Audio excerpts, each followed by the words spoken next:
going to tell you about the craziest girl I ever dated. And you'd think, oh, well, you probably dated her when you were young. No, we were both in our late 20s.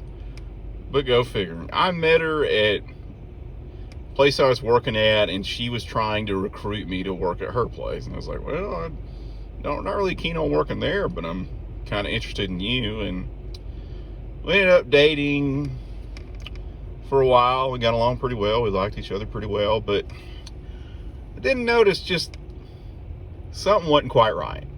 Because one time we went over to her mom's house and she noticed her old truck was missing because for whatever reason, she drove a truck. It was one of those, this is not my boyfriend's truck type deal. She drove a truck for the attention that it received. And because she's just like, I'm a girl that drives a truck. I'm awesome. And she notices her old truck is missing. And she's like, yeah, your stepdad sold it. She falls on the ground bawling, crying because that truck was gone. And I was like, it was just a car. It wasn't an animal or a child or a loved one. It's just a truck. But I didn't say that. I was just like, oh, what the hell? And she'd have emotional outbursts and stuff like that, and always had to have her way. And you're probably like, well, a lot of women are like that, and men too. But really, she wanted her way. If it wasn't her idea, if it wasn't something she wanted to do, she didn't want to do it. But if it wasn't something I wanted to do, well, I'd better do it. But that happens in a relationship, in the landscape. And we'd broken up a time or two, a few times, and her family life was kind of messed up. So while she had like depression and anxiety, look no further. Like, her dad beat him, her dad did a bunch of other stuff, beat her mom, her parents got divorced, but because her dad made more money, her dad got custody of her kids, and she had to share a room with her brothers for some reason, which made no sense, which is weird and messed up. I don't care if your kids are twins. They need separate rooms, for land's sake. That's just common practicality's sake. But her dad was like, whatever. And just hearing stories about her growing up, like, they'd get home from school, her dad would put on wrestling, go take a nap, and then order Domino's pizza. And Domino's pizza, until they made the changes, made her physically ill because she ate it so much. And that's fair enough. I get that. So, upbringing was messed up. And you'd think she'd hold a grudge against her dad, but she was just always like, my family this, my family that. And every time one of her families did something, we had to be there. Whether it was a sack race or they were getting out of the reformatory, we had to be there. And most of the time I thought it was pretty silly to constantly have to do that, but whatever. Some people like their family. She also had an ex-boyfriend that broke up with her because she gained weight, which is kind of shitty, but whatever. And he still hung out with her family at all family gatherings. And that's just a little weird. I know you're like, you say like the Clueless deal, you divorce people, not kids, but I didn't really get it. But he was at every family gathering, and that kind of, I was like, okay, that's a little weird. And of course he followed her around like a puppy because he wanted to get back together with her.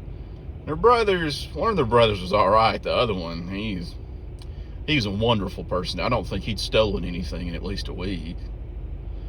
Because when I met him, he pretended to be gay. I guess he thought that was funny and told me I was cute. And I said, okay, thanks. And then he asked how big my dick was. And I was like, it's all right. And then he said very loudly, everyone, that means it's small. I said, okay. I mean, it didn't bother me. I guess he thought he could embarrass me, but honestly, I don't give a shit. But I guess he thought he was so clever. And he did this at his daughter's 6th birthday party. So in front of his daughter, his other daughter, his wife, and his other relatives. So Wasn't too crazy about that. But that's more backstory on their family. Their mom was all right, but she somehow got my phone number and would call me time to time to talk about her daughter or talk about me. Because if I hung out with them and just didn't feel like talking, oh, well, you need to talk to us. And I didn't like that. She even called me after me and her daughter broke up one time. I was like, why? Why do we do this? Why? And just some kind of weird stuff. And I know what you're probably thinking. Well, why didn't you see the light, stupid? Because no one sees the light at the time. No one. No one sees the craziness or crazy that goes on. You don't. You don't see the flaws. I'm not proud of it. I wasn't happy about it.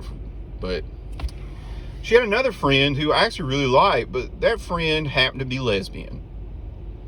Well, this girl, the girl I was dating, couldn't accept that. She's like, no, she needs to break up with her fiance, because she was engaged, and start dating guys again, because it bothered her. Because she had been a born-again Christian, and she just was not accepting of different lifestyles, which I thought was a little bit wrong, because her friend was really nice. I liked her friend. I didn't see the issue, but maybe it's because I don't dedicate my energy and time to what the hell other people are doing.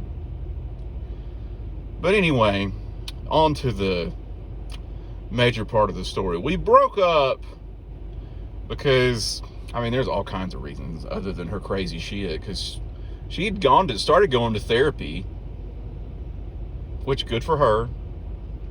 Good. I'm not going to hold that against somebody trying to better themselves. And her stepdad's grandmother died, her step-grandmother. Well, you'd think the first grandmother in the history of grandmothers had died, the way she carried on. And she was like, we need to go to the funeral. I was like, yeah, sure, but we're going to go to my mom's house and stay. And I was like, well, I don't really want to do that. Nothing against her mom's place. It's just, I didn't want to sleep on the floor, which I would have had to do.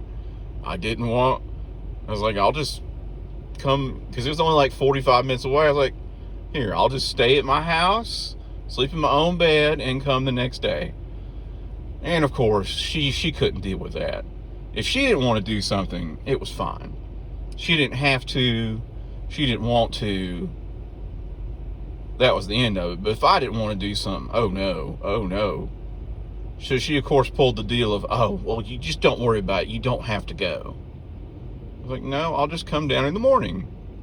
No big deal. I don't think it'll be an issue. I'll still be there for you. But oh, no. No, you don't have to come. And I know what you're thinking. That's the woman's way of saying she's angry and you're in the wrong. And I told her, I was like, look, just because I didn't do exactly what you wanted me to do doesn't mean I can't be there for you. And of course, she had to come apart and exploded and yelled at me, and we broke up. Okay, great. That was the end of that. But I don't know, we just couldn't shake one another, I guess is the expression. Because we started talking a little bit, but we weren't getting anywhere, because at the end of the day, you get 90% of what you want in a relationship. It's the 10% you don't get that you miss. And I just got tired of, she always had to get her way. And like I said before, she always had to get her way, and always had to do what she told me to do. And that's not how things work. I'm not one of those, I gotta ask my girlfriend's permission to do stuff. No, that's not how it works. So I started seeing other people, because that's what I wanted to do. And after that toxic relationship, I just wanted to go out and date and do whatever. Well, she wasn't as accepting of this as she should have been, because she starts blowing up my phone. What are you doing? Eating. With who? What's it to you? A friend. And she won't let it go. She won't let it go. I was like, will you leave me alone? Because I wouldn't tell her, because it wasn't any of her business who I was out with and what I was doing. Which, of course, only moved up her suspicions. But again, We were not together. We were broken up. And not even, and I know you're going to be like, well, technically you were in talks and blah, blah, blah. You're not quite back together. No, I don't deal in half measures. You're together or not. There's no in between. We were not together. Well, she, of course, has to come apart. And the next day, she's just like, you're supposed to love me. I can't believe you were out with her. I was like, will you leave me alone? Will you just leave me alone? I don't want to deal with you. And she really did this. This really happened. She left her job. Just left work. Just left work. And I'm not going to say where she worked, but she was a higher up at her job. It's not something you can just go, oh, sorry, guys. Bye. And comes up, because I was living at home with my dad at the time. My dad happens to be looking outside. He's like, oh, you have a visitor, because there was her truck flying up the driveway. And I go outside to talk to her, and I finally admit, yeah, I was with a girl last night, but I don't see the issue. And she got mad, starting insulting me and saying a bunch of things. And I told her politely, I was like, you need to leave. Oh no. I was like, if you don't leave, I'm going to call the police. And she's like, oh, well, they'll agree with me. They'll agree with what? You come onto someone else's property and have a come apart and make accusations? And finally I have enough, so I go to my car and I have a pistol in the car. Don't have it anymore. Sold it. And it wasn't loaded. I said, you need to leave. And of course, when she tells a story, I never pointed the gun at her. I never did anything. I was just like, look, you need to leave. This is a gun. Oh no. She paints a story like she came up as a star-crossed lover and I pulled the gun on her because I'd been lying. I wasn't lying, but I put away the gun because I just generally want to be left alone. And she decides then and there to, because I didn't keep my phone with me because I got the distinct feeling she would take it from me and break it.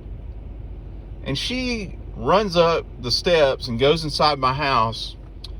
And my dad and sister sitting there, and she tells my dad I'm a piece of shit. My dad just laughs. Because it was pretty funny. What would you do in that situation? Because that's my dad's sense of humor. And she then goes back outside, and she's like, you need to come back out. Because she was threatening to throw a golf club at my car. And I come out, and she has a golf club that I was like, hey, put that down, please. That she decides to throw at my head and misses. And she grabs another one, throws it at me and hits me in the arm, and then she punches me in the face. And yeah, victim of domestic abuse, go figure. But that's a lose-lose situation. What do I do? If I hit her, probably get assault charges. There's no winning that situation. So she finally leaves, and we never got back together. We haven't talked since. I hope for whoever because last I heard she's engaged, she's gotten her shit together, because there is not, I wouldn't wish her upon anyone. And not all of her issues are her doing, but you got to make a decision one way or another. And my dad told his golf buddies this story, and this story circulated all over the place. And some people were like, well, I'm proud of you for not fighting and hitting a woman. Yeah, whatever. You don't get any trophies for it. But my dad tells the story, and he's like, she came in and told me my son was a piece of shit, and I just laughed. He said, I don't know what she expected me to do. Okay, yeah, he's a piece of shit. I'm going to disown him and adopt you. Because my dad didn't like her. He didn't like drama, and she brought a lot of drama into our lives, and he never called her a crazy bitch, but for all intents and purposes, she was. But